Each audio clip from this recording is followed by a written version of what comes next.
And I'm so delighted to have you all here. Apologies that we're starting just a few minutes late. Some technical hitches on our wonderful guest side, and we're so happy she's connected and she's here live on the system, and she's sitting on that hot seat today, ready to share her knowledge and her wisdom with everybody who has tuned in. So my name is Iwobi. I am just so overjoyed to bring the very last leader for the year 2020. What a year we've had. What a year.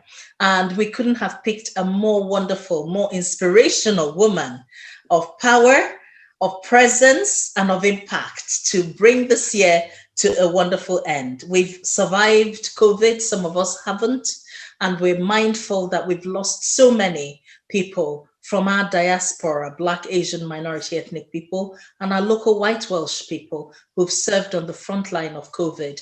And we salute you, we salute your families, we thank you for all your sacrifice for every one of us. Even at the outset, we pray that 2021 will not continue to be the year of COVID, that we will break out of this particular pandemic. Okay, so a warm welcome. The moment that you've all been waiting for, Professor Erinma Bell, who's a Deputy Lord Lieutenant for Greater Manchester and a peace activist, the first Black woman to have a statue of herself in Manchester, and is a part of the Home Office, the part of the Home Office dynamic Windrush Community Ambassador Network.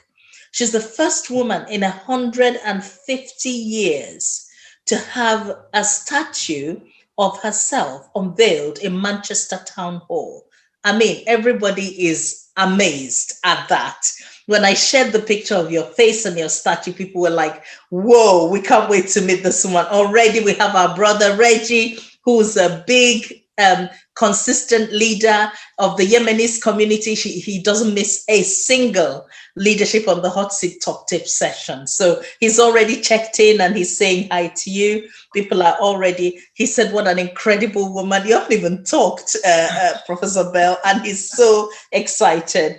And you've been recognized as one of the top 100 inspirational women in Manchester, and you're listed as one of the 250 most influential people in Greater Manchester, recognized as one of the top 100 Nigerians in the UK in 2014, and an ambassador for Moss Side Manchester, a Rotary Peace Fellow. So today, warmly welcome an interview with the Windrush Community Ambassador, Erinma Bell. How are you? Welcome, Professor Bell. Thank you so much for that illustrious welcome.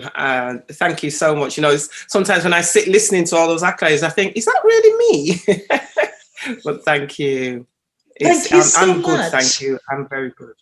Everybody is thrilled to bits that you're closing up this year's session. So tell us a bit about yourself, Erinma. When you were very young, were you always thinking, I am going to be the powerful woman that I am today? I am going to be a leader. I am going to have my face in Greater Manchester Police, Greater Manchester Town Hall, carved, molded in my lifetime? Well, the short answer to that is no. I never did see myself, you know, being anything to do with politics. I mean, my family have always been involved in politics, and I think I've seen the pluses and the minuses, the goods and the bads, and there's probably more bads that I saw around politics. I always said to myself, I'd never get involved in politics. My mother always used to say to me, because there was two phrases, she used to nickname me Doubting Thomas, because no matter what was said or how people said it or what they told me or us, I used to say, oh, I don't believe it. I don't believe it until when I see it. When I see it, I'll believe it. So she used to always call me Doubting Thomas. And then the other thing she always used to say to me was, you're going to need a job where you're talking. Because she said, if somebody says one word to me, I'll reply with 100 words, you know. And otherwise, I describe myself as a Nigerian born in Britain, true and true. You know, identity is really important to me, always has been. And I think right from a young age, you know, we were introduced to our identity. You know, I was born here in Manchester, you know, in the 60s, at the time when, you know, racism was quite high. I'm one of those that, yes, I was mocked for being of a darker skin tone. And I remember being young and being told, go back to your country. Now, when you're like 8, 9 years old, that doesn't mean anything to you, you know, when you're born here. And when people used to say to me, go back home, I used to think they meant go back to your house, you know, which was, you know, down the road where I lived. You know, I had it wasn't even within my imagination, anything about Nigeria, Africa, nothing at all. Until when we were taken home, because, you know, we always used to complain to our parents, that I did anyway, you know, what do they mean, go back home? What do they mean, we live in trees, that we are like monkeys? You know, I used to think, what does that mean? And when we were introduced to Nigeria, and I think I was about 9 years old, 10 years old, oh my goodness, I just fell in love with my country. The first thing that struck me was I'd never seen so many Black people in my life. You know, honestly, I was brought up in a neighborhood where you could count the number of Black people, you know, on one hand. And when I went to Nigeria, it just amazed me that everybody was Black. It was like, wow, you know, and then you start asking questions. Well, why are we over there? And it's cold and it's freezing and here is hot and nice and vibrant and the colors and, you know, and again, as a youngster, you don't get it. You don't understand it. So I think I've probably always had that rebellious side within me. Would I have called it activism back then? No, but I even remember being young. I remember saying to my mom, I wanted to go to South Africa, you know, during apartheid, because I said to my mom, I want to go there and tell them that this and that. My mom said, they will shoot you on sight, you know, with this your mouth, you know. So probably it's always been in me, but I didn't recognize it. People often ask me, you know, about being an activist. And I always tell them, I never, ever set out to be a community activist, you know, not at all. I used to see community activists as troublemakers, you know, that they're people that make trouble and they upset the status quo, you know. But then I've realized over the past 20, 25 years that that's exactly what I do. And it is, you know, and I do describe myself as a troublemaker, but it's necessary trouble, because somebody has to rock the boat sometimes. And that's what I do. So yes, I do accept the title now as community activist. 10 years or so ago, I kept saying to people, no, I'm not a community activist. You know, I'm not, but yeah. That's incredible.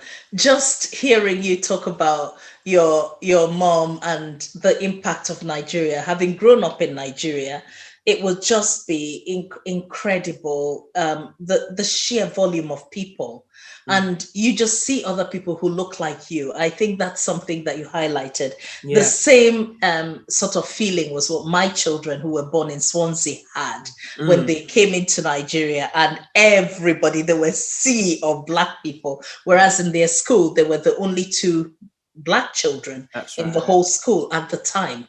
So it was really, really tough. So coming up from, in terms of your own journey, because you have done a lot to highlight the work of gangs, you know, the way that gangs work, and, you know, to get behind young people and say, guys, what can we do differently? What is the solution to gang crime and all that? You've spoken a lot about the work you've done and the charities that you've set up, or the voluntary sector groups that you've set up and worked and uplifted. How did that all happen? Okay, well, it all happened. Me and my husband are born and brought up in Manchester. We moved to London for economic reasons, you know, better jobs, better pay, but had to keep coming back to Manchester for funerals. And unfortunately, funerals of young people and whose parents we knew, you know, they're our peers, people that we grew up with. And we were forever asking the question that, wow, how come that our children are in high school, whereas their children are shooting each other, or, you know, they're dead? So, you know, my husband made the conscious decision that we're going back to Manchester. We're going to try and see what we can sort out, you know, because predominantly it was happening in our neighborhood, Moss Side, where we were born and brought up, where I was born and brought up in this area. So we moved back, and what really spurred us on was when a friend of ours was shot right in front of us. He was shot 11 times. And he did survive, by the way, because we had to administer first aid. I made the 999 call. So much happened on that night. Put it this way, gun crime became a reality in my life. I was one of those people up until then. I used to hear it on the news, read it in the paper. And yes, I felt, you know what, it happens to them, to those kind of people. Not knowing that one day I became one of those kind of people.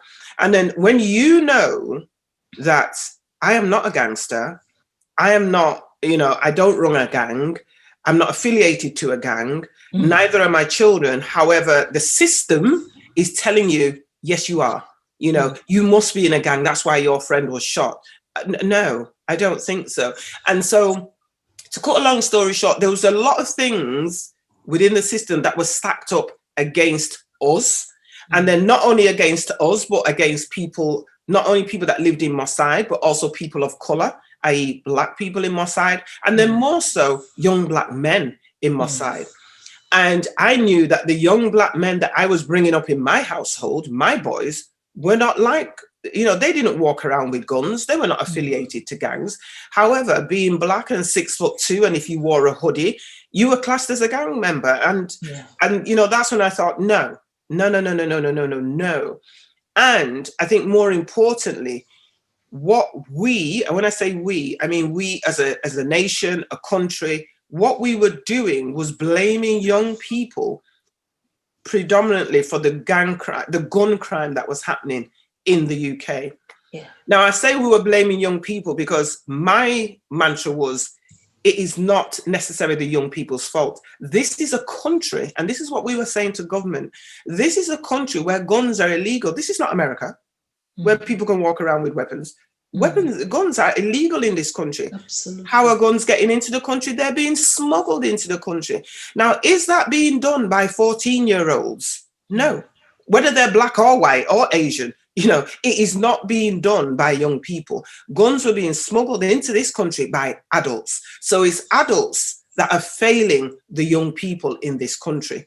So, and that is what we needed to look at. And it took us 6 years to bring gun crime to the top of the government's agenda, because the government was not interested. They were interested in blaming the issue on a minority of people. And I know that because I had several conversations with the then Home Secretary, who once said to me, oh, gun crime, it's a Moss Side issue. I said, no, gun crime is a UK issue. And they were saying, no, it's a Moss Side issue. So when I actually even said to the Home Secretary at one point, I said, well, you know what, when I left this morning from Manchester to London, Manchester was still part of the UK. So the UK has a gun problem. Now, that's what the government didn't want to acknowledge. They were more than prepared to demonize a whole community of people, i.e. not only Black people, but young Black boys. They were prepared to demonize them. And that is what happened. Young Black boys became demonized, especially if they wore a hood and you were 6'2". You were demonized. You were labeled as a gang member. And that is what we tried to change. And that was one of the things I have advocated against. And we have changed that, because not all young Black people are involved in gun crime. We once had a mantra, a slogan and posters where we put out that the color of the hand that pulls the trigger is not always Black. Absolutely. And people had to think about that one. Wow. And unfortunately, when there was a shooting in another part of Manchester, which was a very, as they described it, a very wealthy, leafy part of Manchester, where houses cost $750,000. Some of us, when we heard about that shooting, we were like, yes, only because it proved that it's not only Black people that shoot. Absolutely. So that was one of the things that really spurred me and my team on to try and make a difference, so that we're not all demonized, and so that the problem gets solved. And in solving the problem, they had to first go back to answering the question as to how the guns get into this country. And I remember saying to the Home Secretary, you solve that problem, you cut off the supply, and then the demand will go down. But at the same time, I did also tell them that if we cut off the supply of guns, Those who are hell-bent, yes, on using an offensive weapon will pick up the next best thing, which is the knife. Yes. Unfortunately. Wow. And how correct were you in that assessment? Because knife crime has seriously, significantly increased. Exactly. Reggie, our leader of the Yemenis community in Wales, says you achieved so much with the positive change with gun crime, giving young people alternatives. What advice would you give us to help and support our young people who are in similar situations? I think one of the first things I would say is, sorry, I have lots of these mantras, but they make sense. They do. Give them what they want so that they learn to want what you have to give. Wow. Now, what does that mean? Remembering that you were once a young person, because a lot of us tend to forget that we were once young. And when we were young and that age, we were looking for something to belong to. We didn't agree with our parents. No matter what our parents said, we felt that they're old, they don't get it, they don't understand. I'm going to listen to my friends. The only thing is times change. Social life changes. Now we have mobile phones. When we were younger, we never even thought we'd have a mobile phone. My children laugh when I talk about black and white TV. They just can't imagine it. So what we have to do is put ourselves back in the shoes of young people to try and understand what is it that our young people are craving for? What do they want? What do they think they need? We are there to advise them, because at the same time, we've walked their shoes already. We have been young. We know what it's like to be a teenager. We know what puberty is like. We know what it's like to want to talk about certain conversations with your parents, but no, you can't. I mean, some of us may remember, I know in our household, we didn't talk about things like sex. Didn't talk about it. Even if it was happening on the TV, my mother would turn the television off. There were certain subjects you just didn't talk about. Whereas now they talk about these things, but some of us are still doing it the way we were brought up, won't have the conversation with them. Times have changed. I say to my children, and I will say the children of my children, because all their friends are like all my children. And I say to them, especially my children, I am your best friend. I am the best friend you will ever have on this planet. Therefore, please tell me anything. Talk to me about anything. I will talk to you about anything. I will advise you about anything. Don't hide things from me.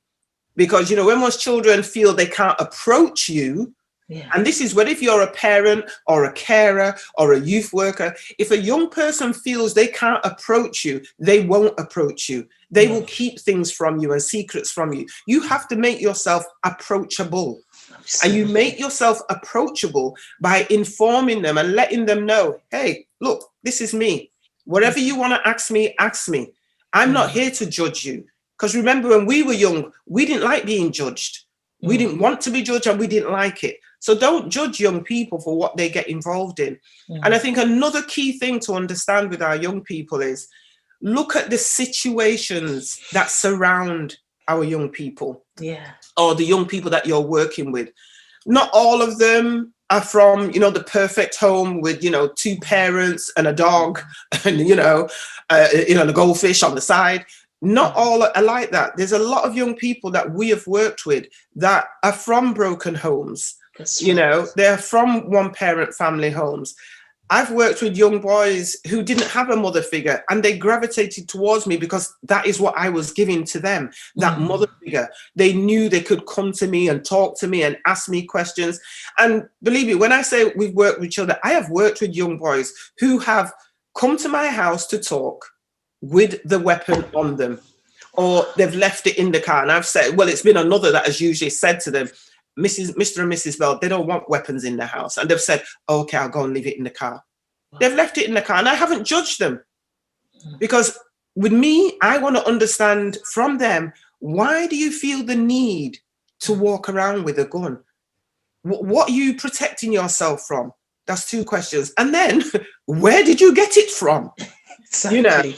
But if I had judged them in the first instance, they would never open up to me. No. So I think the key things to remember with young people, first of all, don't judge them. And always remember that not all of them are coming from the same background or situation that you or me may have come from.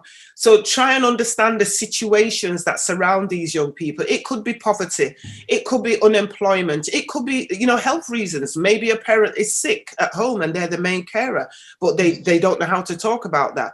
And so they're looking for that. Usually most young people are looking for a sense of belonging. They want to belong to something. So it's rather they belong to our groups or to our household or to our congregation rather than the ones on the street. But again, you have to be able to tell them why.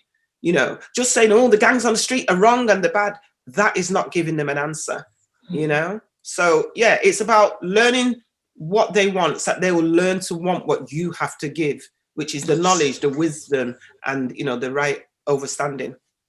Wow. Honestly, Professor Bell, you are just incredible. You have come alongside young people and understood what it is that makes them tick and what makes them feel like there is no outlet, and providing that wonderful environment where they could express themselves and really bring to the fore their concerns and aspirations and frustrations and difficulties. Just must have been such a huge release, because, you know, when the kids are walking around, standing in corners, you know, getting into all sorts of trouble, they develop this persona that is tougher than they actually are, when many of them are really young boys, just desperate for a mother figure. And incredible. I mean, your work in Greater Manchester is celebrated everywhere. And I think just thinking now about where we are, and like you were absolutely correct in saying, if you move them away from guns, they'll turn to the next best weapon unless you give them an alternative. Do you have any ideas of how we can actually get the gun crime down with your own experience? Well, with our experience here in Greater Manchester, we did reduce gun crime by 92%. So obviously something that we did works. And those are statistics that have been recorded by GMP. So, you know, it is possible to do. And I think one of the things that you have to do is start talking to young people, which is what we do, as young as 5 and 6, 7 years old. Wow. You have to talk to them young and plant that seed of delayed gratification. Because, you know, the world that we're in at the moment, the societal world, it's like it's quick, quick, quick. Now. I want it now. I want to get rich quick. I want to get my education quick. And the thing is, nothing is quick. You've got to work hard at it. So it's about that delayed gratification. And I think getting young people to understand that delayed gratification and get them to understand that sometimes they are also being used by somebody else to fulfill someone else's dream or someone else's agenda. And why not they have their own agendas for their own life, and letting them understand that their destiny is exactly that. It's their destiny. Yes. They choose the destiny that they are going to live, walk, you know, breathe.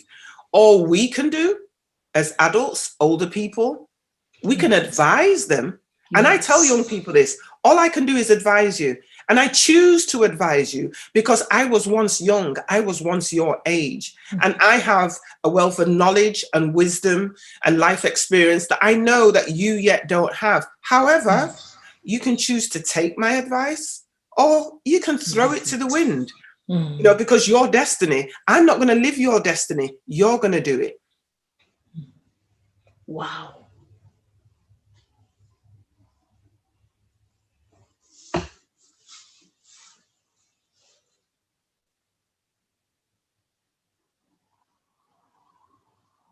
Apologies. I think our Wi-Fi is frozen. We're working to see if we can restore Professor Bell's Wi-Fi.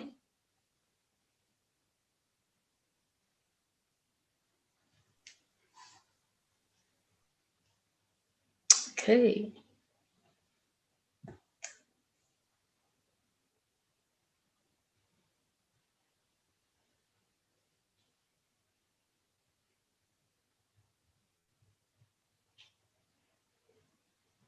Apologies, everybody. It seems that Wi-Fi has intervened and we're trying to get Professor Bell back.